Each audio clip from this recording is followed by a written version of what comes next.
2014లో తెలంగాణ రాష్ట్రం ఏర్పడ్డ తర్వాత కేసీఆర్ ప్రభుత్వం 10 సంవత్సరాలు తెలంగాణలో పరిపాలన జరిగింది.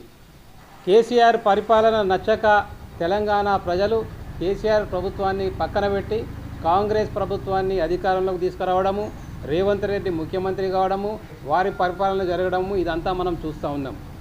గత కొన్ని రోజుల క్రితం మాజీ ముఖ్యమంత్రి కేసీఆర్ గారి బిడ్డ కవిత బయటకు వచ్చేసి గత ప్రభుత్వంలో జరిగినటువంటి కరప్షన్కు కేసీఆర్కు సంబంధం లేదు, ఈ కరప్షన్కి అంతా కూడా హరీష్ రావును సంతోష్ రావే కారణమని, కేసీఆర్ చాలా మంచోడని చెప్పి ఆమె ఒక రాజకీయ అంశాలను మొత్తం కూడా ఒక వేడి రాజకీయ అంశాలను తెలంగాణ ప్రజల ముందు ఉంచడం జరిగింది. ఆ సమయం లోపల పంజాబ్ లోపల చాలా పెద్ద వరదలు రావడం, 50,000 కోట్ల రూపాయల నష్టం జరగడం, 3 లక్షల మంది ప్రజలు నీళ్ళల్లో ఉండడం, 22,000 పశువులు కొట్టుకపోవడం, ఈ పరిణామాల లోపల ఈ రాజకీయ అంశాన్ని మాట్లాడడం నాకు ఇష్టం లేక మాట్లాడలేదు. కానీ ఇప్పుడు తప్పకుండా మాట్లాడాలనేటువంటి ఒక ఉద్దేశంతో తెలంగాణ ప్రజల ముందుకు రావడం జరుగుతూ ఉన్నది. అయితే ఈ నలుగురు అనేటువంటి వాళ్ళు, ఈ హరీష్ రావు, ఈ సంతోష్ రావు, ఈ కేటీఆర్, ఈ కవిత, ఈ నలుగురు అనేటువంటి వాళ్ళు కేసీఆర్కు 4 చేతులు, అవి కేసీఆరే సృష్టించుకున్నాడు. ఈ నలుగురు కూడా కేసీఆర్ యొక్క 4 నీడలు. వీళ్ళు గత ప్రభుత్వంలో జరిగినటువంటి అవినీతి కరప్షన్ మొత్తం కూడా ఈ నలుగురు యొక్క అడుగుజాడల లోపల కేసీఆర్ డైరెక్షన్ లోపలనే కరప్షన్ జరిగింది. చాలా మంచి పరిపాలన, కేసీఆర్ పాలన చాలా మంచి పరిపాలన అని చెప్పి కవిత మాట్లాడుతూ ఉన్నది. ముందుగాల ప్రాజెక్టుల విషయానికి వస్తాం.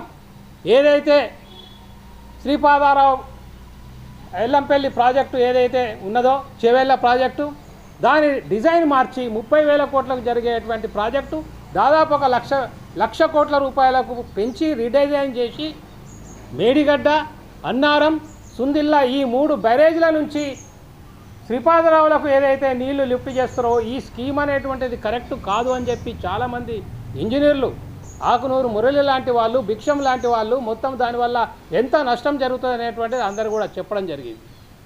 నిజంగానే వర్షాలు పడి మనకు అక్కడి నుంచి గోదావరి నుంచి నీళ్ళు వచ్చినప్పుడు ఈ నీళ్లు లిఫ్ట్ చేసే అవసరమే రాదు. 2 సార్లు లిఫ్ట్ చేస్తే పైనుంచి వరద వస్తే దీన్ని మళ్ళీ కిందికి వదిలేయడం జరిగింది. సో ఇది ఇక పోదాం, ఇక చూద్దాం, ఇక కరప్షన్ గురించి చూద్దాం. ధరణి అని తీసుకురావడం జరిగింది 2020లో. గత ప్రభుత్వం లోపల 1971 ROR యాక్ట్ ద్వారా ఈ తెలంగాణ రాష్ట్రంలో ఉన్నటువంటి భూములన్నీ కూడా ఒక స్థిరీకరణ జరిగి ప్రజలందరూ కూడా రైతు పాస్ పుస్తకాలు ఇవ్వడం జరిగింది. ఈ 1971 ROR యాక్ట్కు బేసు 1948 నుంచి వస్తున్నటువంటి రెవెన్యూ యాక్ట్స్. ఎన్నో రెవెన్యూ యాక్ట్స్ వచ్చిన తర్వాత ఆ రెవెన్యూ యాక్ట్స్ అన్నీ కూడా 1971లో ఒక బేస్ తయారు చేస్తే 2020 ధరణి అనేటువంటి యాక్ట్ ద్వారా మొత్తం 71 యాక్ట్ను మొత్తం కూడా అబాలిష్ చేసి పడేస్తే మొత్తం రెవెన్యూ వ్యవస్థ మొత్తం కూడా కూలిపోయి 25 లక్షల ఎకరాల భూమి సమస్యాత్మకంగా మారిపోయింది తెలంగాణ లోపల. మొన్ననే ఇంకొక విషయం బయటకు వచ్చింది. 25 లక్షల ఎకరాల భూమి ప్రభుత్వ భూమిగా ఉన్నటువంటి ప్రైవేట్ భూమిగా మారింది. అంటే 50 లక్షల ఎకరాల భూమి లోపల గోల్మాల్ అనేటువంటిది జరిగింది. 111 జీవో, ధరణి ఇవన్నిటి లోపల కూడా ఏందనంటే దాదాపుగా 2 లక్షల నుంచి 5 లక్షల కోట్ల రూపాయల స్కాము లావాదేవీలు గోల్మాల్ జరిగినటువంటిది చాలామంది ఎక్స్పర్ట్స్ కూడా చెప్పడం జరిగింది. ఈ ప్రాజెక్టుల లోపల కూడా 1,20,000 కోట్ల రూపాయల ప్రాజెక్ట్ లోపల దాదాపు 20,000 కోట్ల నుంచి 30,000 కోట్ల రూపాయల స్కామ్ జరిగింది అనేటువంటిది కూడా చాలామంది చెప్పడం జరిగింది.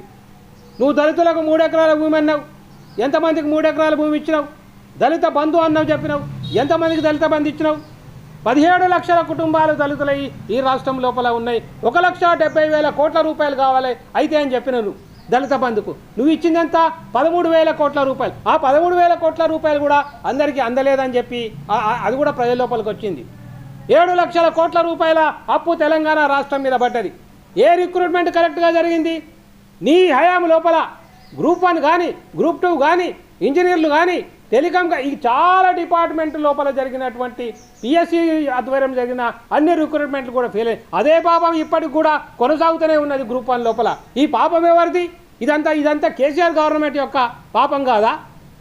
ఇవాళ కేసీఆర్ బిడ్డ వచ్చేసి కేసీఆర్ చాలా నీతిమంతుడు, నిజాయితీమంతుడు, తెలంగాణ తీసుకొచ్చినటువంటి సాధన తెచ్చినటువంటి మహానాయకుడు అంటే తెలంగాణ అనేటువంటిది కేసీఆర్తోని రాలేదు.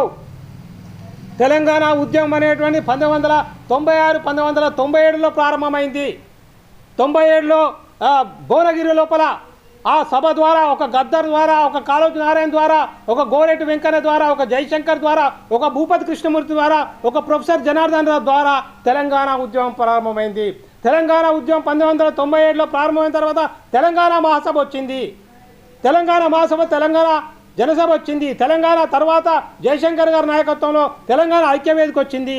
తర్వాత కాంగ్రెస్ పార్టీ 2000 సంవత్సరం లోపల తెలంగాణ కాంగ్రెస్ లెజిస్లేచర్స్ ఫోరం అని 42 మంది ఎమ్మెల్యేలు ఢిల్లీకి పోయి అప్పటి ప్రధానమంత్రి వాజ్పేయి గారిని కలిసి, అప్పటి ఏఐసిసి ప్రెసిడెంట్ సోనియా గాంధీ గారిని కలిసి తెలంగాణ ఎజెండా అనేటువంటిది, తెలంగాణ డిమాండ్ అనేటువంటిది ఒక రాజకీయ ఎజెండాగా ఎప్పుడు మారిందంటే 2000 సంవత్సరంలో 42 మంది కాంగ్రెస్ పార్టీ ఎమ్మెల్యేలు బయటకు వచ్చిన తర్వాత ఒక రాజకీయ అంశంగా మారిన తర్వాత కేసీఆర్ 2001లో టీఆర్ఎస్ పార్టీ పెట్టడం జరిగింది.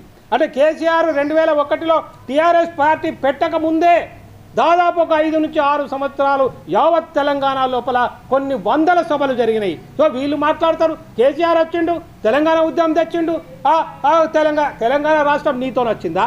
పార్లమెంటు లోపల కాంగ్రెస్ పార్టీ బిల్లు పెడితే, మెజారిటీ ఎంపీలు ఉన్నటువంటి కాంగ్రెస్ పార్టీ బిల్లు పెడితే, ఆ రోజు అపోజిషన్లో ఉన్నటువంటి బీజేపీ పార్టీ బిల్లుకు మద్దతు ఇస్తే, బిల్లు పాస్ అయితే తెలంగాణ రాష్ట్రం వచ్చింది. మెడలు వంచడం, ఈ ఉద్యమం నువ్వు ఉద్యమం చేసినావా? కేసీఆర్ ఉద్యమం చేసిండా? హరీష్ రావు చేసిండా? సంతోష్ రావు చేసిండా? కేటీఆర్ చేసిండా? కవిత అరే బొచ్చడన్ని జేఏసీలు, విద్యార్థులు, కార్మికులు, కర్షకులు, రైతులు, దళితులు, ఎస్సీలు, ఎస్టీలు, బీసీలు, మైనారిటీలు, సర్వజనులు, సకల జనులు ఈ తెలంగాణ లోపల బయటకు వచ్చి ఉద్యమం చేస్తే, పార్లమెంట్లో బిల్లు పెడితే తెలంగాణ రాష్ట్రం ఏర్పడింది. కాకపోతే కేసీఆర్ చతురతతోని, నాకు ప్రణబ్ ముఖర్జీ మాట్లాడుతుంటాడు నాతోని, అహ్మద్ పటేల్ నుంచి నాకు సిగ్నల్స్ వచ్చినాయి, నాకు ఇక్కడి నుంచి వచ్చింది, నాకు అక్కడి నుంచి వచ్చిందని తెలంగాణ కాంగ్రెస్ నాయకులను బోల్తా కొట్టించి, బురుడి కొట్టించి, మాయ చేసేసి, నీ మాటలు నమ్మి అంత గోల్మాల్ అయిపోతే, జెండా లేదు, ఎజెండా లేదు, అంతా ఒకటే అని అంటే అందరినీ గోల్మాల్ చేసి 2014లో ఓట్లు వేయించుకొని నువ్వు అధికారంలోకి వచ్చినావు. మళ్ళీ 2018 ఎట్లా వచ్చినావు? బీజేపీ సపోర్ట్తోని ముందస్తు ఎన్నికలు పెట్టించుకొని గోల్మాల్ చేసి, ఇప్పుడు ఏదైతే ఓట్లు చోరీ జరిగిందనేటువంటి ఎక్స్పెరిమెంటు 2018 లోపలనే జరిగింది తెలంగాణ లోపల. నువ్వు మళ్ళీ రెండోసారి అధికారంలోకి వచ్చినావు. వచ్చిన తర్వాత నువ్వేంది 7 లక్షల కోట్ల రూపాయల అప్పు తెలంగాణ నెత్తి మీద పెట్టడం జరిగింది. ఒక్క రిక్రూట్మెంట్ చక్కగా జరగలేదు. మొత్తం భారతదేశ రాజకీయాలకే నేను ఫైనాన్స్ చేస్తా అని చెప్పి నువ్వు అన్నావు.